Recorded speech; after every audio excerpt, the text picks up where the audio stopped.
এক একটা মুহূর্ত বোঝার আগেই সব কিছুকে এলোমেলো করে চলে যায়। এত দিন ধরে এত যত্ন করে তিল তিল করে গড়ে তোলা সব কিছু চোখের সামনে কেমন এক পলকা ঝড়ে হুড়মুড়িয়ে ভেঙে পড়ে। তার শেষটুকু দেখা ছাড়া বোধহয় আর কিছুই করার থাকে না। নকশিকাঁথার তৃতীয় প্রতিবেদন, ৩৬ বছর পর।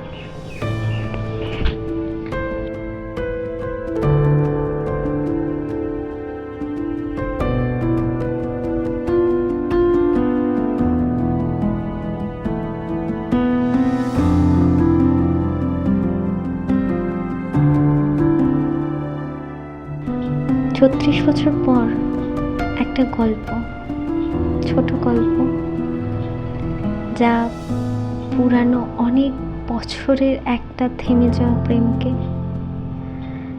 আবার নিয়ে আসে নিজের মতো করে।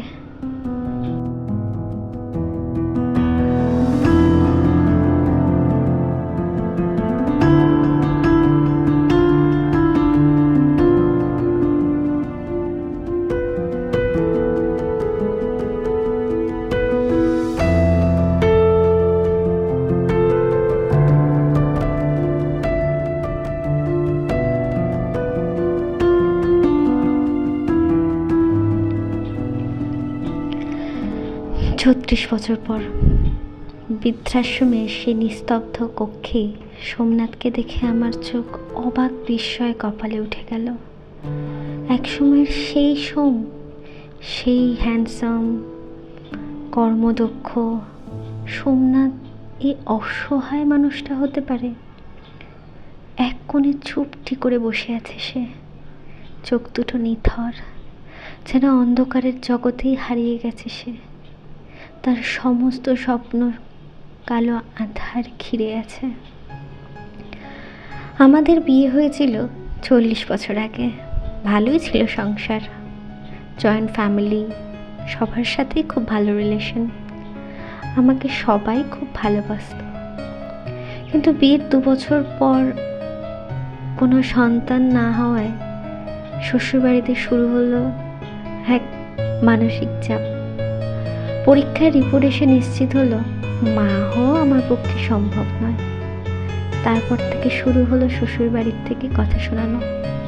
সব সহ্য করছিলাম, কারণ আমার পাশে আমার সোম ছিল। কিন্তু সুখের ধারা তো সবসময় থাকে না, আমার ক্ষেত্রে তাই হলো। সন্তানের চাপে সোমনাথও আমার থেকে দূরত্বে সরতে লাগলো। মনে মনে ভাবতাম হয়তো সেও অনেকটা দুঃখ পেয়েছে, তাই এমন করছে। কিছুদিন বাবার বাড়িতে চলে গেলে হয়তো সিচুয়েশন ঠিক হবে, এরকম একটা ছোট্ট আশা নিয়ে বাবার কাছে গেলাম। সোমনাথকে যখন বললাম, সোমনাথ আমি কিছুদিনের জন্য আমার বাবার কাছে যেতে চাই, তেমন কোনো রিপ্লাই তার ছিল না। আগে বাবার বাড়ি যাওয়ার কথা বললে তার মুখ কালো হয়ে যেত। এবার আর তেমন কিছু নেই, চুপ। বাবার বাড়িতে যাওয়ার ৩ দিন পরেই একটা কুরিয়ার এলো। খুলে দেখি সোমনাথের নতুন বিয়ের রেজিস্ট্রেশন আর আমাদের ডিভোর্স পেপার। চিঠি আর কাগজটা হাতে নিলে যেন পায়ের তলা থেকে নিজের ভরসার মাটিটুকুও সরতে শুরু করলো। মনে হলো আমি আমাকে আর ধরে রাখতে পারছি না। বুঝতে পারলাম সব কিছুই আগে থেকে পরিকল্পিত। আমি বাড়ি থেকে বেরোলেই এই কাজটা সারা হতো। সেই জন্যই ছিল বোধহয় অপেক্ষা। যে মানুষটার জন্য এত কষ্ট সহ্য করেছিলাম, সেই ছেড়ে চলে গেল। আর যার জন্য এত কিছু সহ্য করে তার দিকে তাকিয়ে শুধু বসে থাকা ছিল, সেই যখন চলে গেল, আর কাকে কি দোষ দেওয়া। ডিভোর্স পেপারে সই করে পাঠিয়ে দিলাম আরও একটা কুরিয়ারে। তারপর আর দেখা হয়নি, কথাও হয়নি। সম্পর্কটা নিজেই ছিঁড়ে ফেলেছিলাম। কিন্তু তাও মাঝে মাঝে মনে হতো আমার মতো একটা সন্তানহীনা, স্বামী ত্যাগহীনা, মানুষের বেঁচে থাকার দরকারটা কি? কিন্তু একসময় বুঝলাম, নিজের জন্য না হলেও অন্যদের জন্য তো বাঁচা যায়। আমার মতো নির্যাতিত যারা, তাদের জন্যও তো বাঁচতে হবে। পরিচয়হীন ছেলে মেয়েদের জন্য বাঁচতে হবে। ছেড়ে ফেলা মানুষের কোনো অভিযোগ নেই। প্রতিজ্ঞা করেছিলাম পরিবারের ভুলের জন্য, আঘাতপ্রাপ্তদের জন্য কাজ করব। অতীত ভুলে একদিন নিজের পরিশ্রমে গড়ে তুলেছি নিজেকে। গড়েছি অনাথ আশ্রম, বৃদ্ধাশ্রম। সেই ভাবনা স্রোত ভেঙে দিল সোমনাথের একটা কাঁপা কণ্ঠের ডাক। কে আছেন? আমি সজোরে ঘুরে দাঁড়ালাম। সোমনাথ চোখ বন্ধ করে শুনছিল। অন্ধকারে তার অসহায়তা আরো বেশি করে চোখে পড়ল। আমি আমার মুখে হাত চাপা দিয়ে যতটা সম্ভব শান্তভাবে বলার চেষ্টা করলাম, আমি সোনা। এক মুহূর্ত চুপ, নিস্তব্ধ পৃথিবী। তারপর সেই মুহূর্তটাকে পেরিয়ে এসে সোম ডাকলো, সোনা তুমি? তার কণ্ঠে অবিশ্বাসের সুর। আমি আর কথা না বাড়িয়ে তার পাশে বসলাম। অন্ধকারেও তার সেই শীর্ণ হাতটা খুঁজে পেল আমার হাতটা ধরে বললাম, হ্যাঁ সোম, আমি।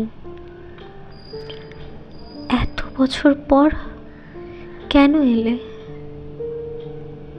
তার কথা একটা দীর্ঘ নিঃশ্বাসের শব্দ। আমি চুপ করে রইলাম। কি বলবো ঠিক জানি না। 37 বছরের পুরনো ক্ষোভ, অভিমান এক নিমেষে ঝরে পড়বে না। সে তো প্রত্যেকটা স্তরে চাপা পড়তে পড়তে কোথায় গভীরে হারিয়ে গেছে। কিন্তু এই অসহায় মানুষটাকে দেখে মনে হচ্ছিল হয়তো সেই মানুষটাকে আমি ভুল বুঝেছিলাম। অবশেষে বললাম, আমার আশ্রমের এক কর্মী জানালো তুমি এখানে আছো, তাই দেখা করতে এলাম। সোমনাথ কিছু বলল না। একটু পরে বলল, তুমি ভালো আছো? আছি। আমার খবর নিতে এসেছ? না, শুধু দেখা। কথাটা শেষ করতে পারলাম না। এবার সে জোরে শ্বাস ফেলল।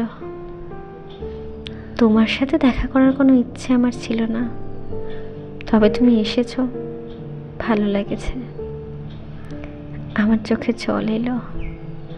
হয়তো সে আমাকে ক্ষমা চাইবে না, হয়তো বা সে আমাকে ভুল বুঝেছে, কিন্তু এই বৃদ্ধ বয়সেও আমার সঙ্গে একটুখানি আশা সে রাখে। কি জানি, যদি রাখে তাও কম কি। আমি ঢোক গিললাম। কথার ফাঁকে এক কর্মী ঢুকে পড়ল ঘরে। জানালো বিকেলের জল খাবারের সময় হয়েছে। আমি উঠে দাঁড়ালাম। সোমনাথের হাতটা ছেড়ে দেওয়ার আগে সে আবার বলল, আবার আসবে? হ্যাঁ, আসবো। আমি বেরিয়ে এলাম বৃদ্ধাশ্রম থেকে। মনে মনে ভাবছিলাম, সোমনাথের সাথে হয়তো আর দেখা হবে না, হয়তো এটুকু দেখাই শেষ ছিল। কিন্তু পরের দিন কি জানি এক অজানা আকর্ষণে অনেক চেষ্টাকে ব্যর্থ করে আমি ফের গেলাম। আমি আবার ফিরলাম তার কাছে। আমি রোজ ফিরতাম, কথা বলতাম সোমের সাথে। অতীতের কথা কখনো আলোচনা হতো না। অন্ধকার জগতে বসে থাকা মানুষটিকে একটু আলো দেওয়ার চেষ্টা করেছি বরাবর। গল্প বলতাম, গান গাইতাম। হয়তো সে আমাকে ক্ষমা করতে পারেনি, কিন্তু আমি নিজেকে ক্ষমা করেছি। ছেড়ে ফেলা অভিমানগুলোকে ছেড়ে দিয়েছি তার নিজের জায়গায়। একদিন সোম আমাকে বলল তার ছেলে বিদেশ থেকে ফিরছে। খুব খুশি হয়েছিলাম। ছেলে ফিরলে হয়তো সোমনাথকে বাড়ি নিয়ে যাবে, এই আশাও ছিল মনে। কিন্তু ছেলে এসে দেখা করলো ঠিকই, বাড়ি নিয়ে যাওয়ার কোনো ইচ্ছে প্রকাশ করলো না। বরং বৃদ্ধাশ্রমের পরিবেশ ভালো, এই মন্তব্য। ছেড়ে চলে যাওয়ার পর সোমনাথ একটু উদাস দেখাচ্ছিল।